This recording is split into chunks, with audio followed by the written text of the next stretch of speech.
Welcome to our channel easy vision in pharmacy, जहाँ पे आपको फार्माकोलॉजी के सारे नोट्स मिलेंगे। यहाँ पे हमने रूट्स ऑफ ड्रग एडमिनिस्ट्रेशन की वीडियो अपलोड की है। अगर आपने उसे नहीं देखा तो प्लीज़ जाके देखें। और अगर आपको चैनल पसंद आ रहा है, वीडियोस समझ आ रही हैं, तो हमारे चैनल को लाइक करें, शेयर करें मैक्सिमम, ताकि और लोग भी इसका बेनिफिट उठा सकें। और हमारे चैनल को सब्सक्राइब करें विद द बेल आइकन, ताकि आप कोई भी नोटिफिकेशन मिस ना करें। So, without wasting time, let's start our topic. Today we start the pharmacokinetics. बहुत ही important topic है, इस पे भी long question आ जाता है। फार्माकोकाइनेटिक्स जो है वो ग्रीक वर्ड काइनेसिस से लिया हुआ है, ठीक है। काइनेसिस का मतलब होता है मूवमेंट। हमने सेकंड वर्ड पे फोकस करना होता है। जो काइनेटिक्स है इसका मतलब ही मोशन होता है, इसलिए इसमें क्या हमने फोकस करना है कि ड्रग की मोशन मींस ड्रग की मूवमेंट पे हमने फोकस करना है। ये है what the body does to the drug, ठीक है। ये हमने कैसे इसको याद रखना है। फार्माकोकाइनेटिक्स और फार्माकोडायनामिक बहुत ही कंफ्यूजिंग सी टर्म है, बहुत, क्योंकि माइनर सा डिफरेंस इसमें आता है। इसको कैसे हमने याद रखना है, फर्स्ट वीडियो में मैंने बहुत अच्छे से बताया हुआ है। जिन्होंने उसे नहीं देखा प्लीज उसे जाके देखें, वरना आपको ये हमेशा कंफ्यूज करेगा, ठीक है। Pharmacokinetics is the quantitative study of drug movement, ठीक है। हमने इसमें क्या करना है कि ड्रग मूवमेंट की स्टडी करनी है। क्वांटिटेटिव मीन्स हमने उसकी क्वांटिटी देखनी है, ठीक है। कहाँ पे, in, through, out of the body, कि हमारे बॉडी के अंदर कितनी ड्रग आई, कितनी मूवमेंट हुई है उसकी, और बाहर एक्सक्रीट कितनी हुई है, ठीक है। एडमिनिस्टर्ड हमने कितनी करवाई है, मूव कितनी हो रही है, और वो एलिमिनेट हमने कितनी करवाई है, ठीक है। ये सारा आता है फार्माकोकाइनेटिक्स में। The intensity of response is related to concentration of the drug. जो इंटेंसिटी ऑफ द रिस्पॉन्स है कि हमें कितना रिस्पॉन्स आएगा, वो डिपेंड करता है कि कितनी ड्रग हमने दी है, कितनी कंसंट्रेशन ऑफ ड्रग कितनी है। हमने 5 mg ड्रग दी है, 50 mg दी है, 500 mg दी है, ठीक है। अब इनमें से जो हमारी एक्टिव कॉन्स्टिट्यूएंट है उसकी कंसंट्रेशन क्या है, उस पर डिपेंड करता है ड्रग अब्जॉर्प्शन, ठीक है। At the site of action which in turn dependent on the pharmacokinetic property, जो कि फार्माकोकाइनेटिक्स प्रॉपर्टीज पे ही डिपेंड करता है। अब फार्माकोकाइनेटिक्स प्रॉपर्टीज कौन सी होती हैं? Drug absorption, drug distribution, drug metabolism, drug excretion. इसको हम शॉर्ट फॉर्म ADME के फॉर्म में लेते हैं, ठीक है। इसको ऐसे याद रखते हैं। ADME means drug absorption, distribution, metabolism, excretion. जो मेरी वीडियो सीक्वेंस में देख रहे हैं उनको तो ये चीज़ें बहुत बेसिक लग रही होगी, और जिन्होंने नहीं देखी प्लीज़ जाके देखें उसे। अब्जॉर्प्शन, फर्स्ट पॉइंट हमारा है अब्जॉर्प्शन। अब्जॉर्प्शन क्या होती है? Absorption is the movement of drug from the site of administration into the circulation, ठीक है। कि जहाँ पे हमने एडमिनिस्ट्रेट करवाई है वहां से लेके सर्कुलेशन में ड्रग की मूवमेंट जो है वो हम अब्जॉर्प्शन करते हैं, ठीक है। इसकी एक और डेफिनेशन की कितनी की, अनचेंज्ड फॉर्म में जो ड्रग है वो साइट ऑफ एडमिनिस्ट्रेशन से कहाँ पे आई है, जहाँ पे हमें एक्शन चाहिए, ठीक है।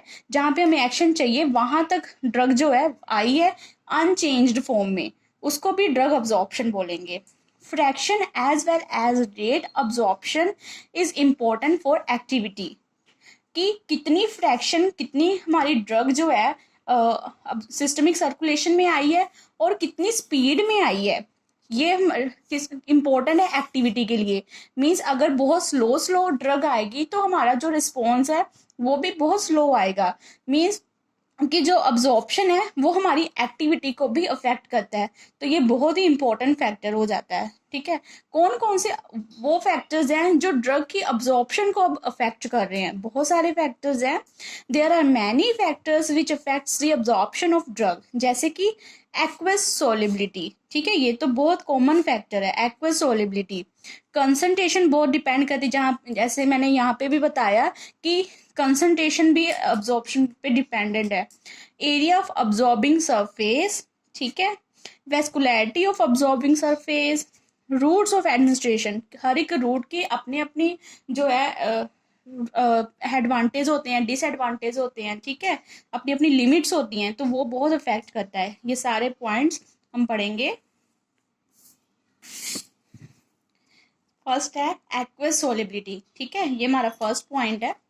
एक्वस सोलिबिलिटी बहुत इंपॉर्टेंट है अब्जॉर्प्शन के लिए ड्रग्स की in the body. Drugs given in solid form must dissolve in the aqueous biophase before they are absorbed. जो भी ड्रग हम सॉलिड फॉर्म में दे रहे हैं पेशेंट को, वो एक्वस बायोफेस में डिजोल्व होनी चाहिए अब्जॉर्ब होने से पहले, ठीक है।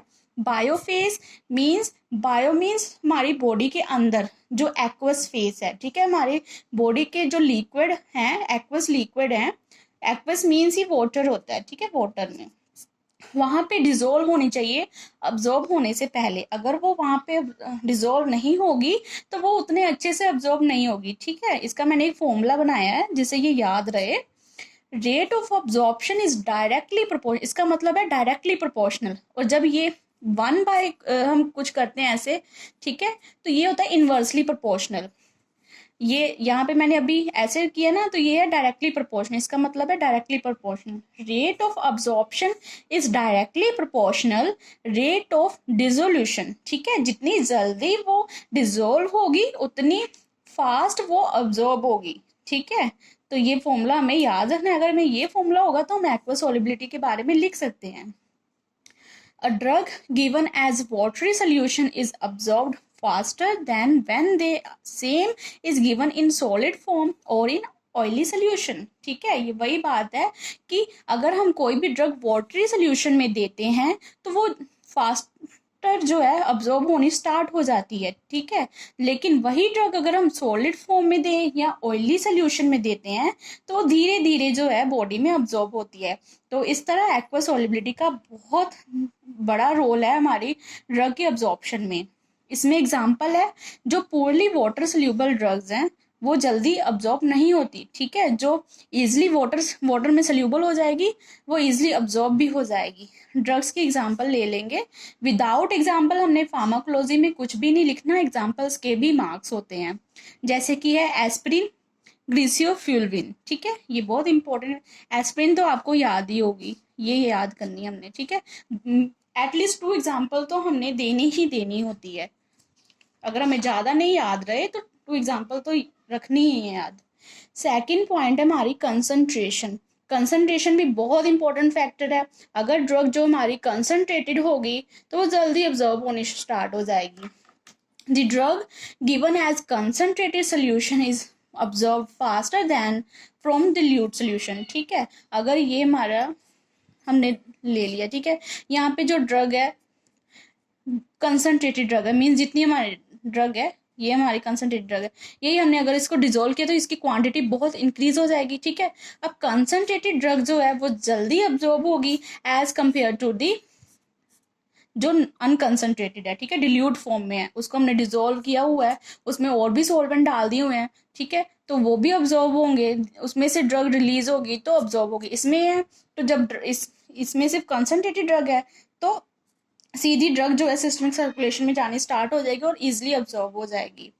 The drug given as concentrated solution is absorbed faster than dilute solution. इसका रीजन क्या है?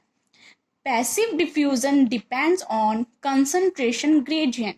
जो पैसिव डिफ्यूजन, ये यहाँ पे एक जीपैड का क्वेश्चन बन जाता है कि मोस्ट ऑफ द ड्रग जो है वो अब्जॉर्ब पैसिव डिफ्यूजन के थ्रू होती हैं। ये क्वेश्चन पूछा हुआ है कई बार, आप पुराने क्वेश्चन पेपर चेक कर सकते हो कि पैसिव डिफ्यूजन जो होती है वो डिपेंड करती है कंसंट्रेशन ग्रेडियंट पे, ठीक है। इसका रीजन ये है, बिना रीजन के हमने कोई बात नहीं करनी यहाँ पे।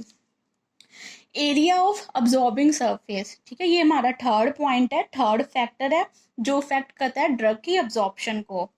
Larger the area faster the absorption, यहाँ पे भी मैंने बोला है कि अगर जितना ज्यादा एरिया होगा उतनी फास्ट अब्जॉर्प्शन होगी।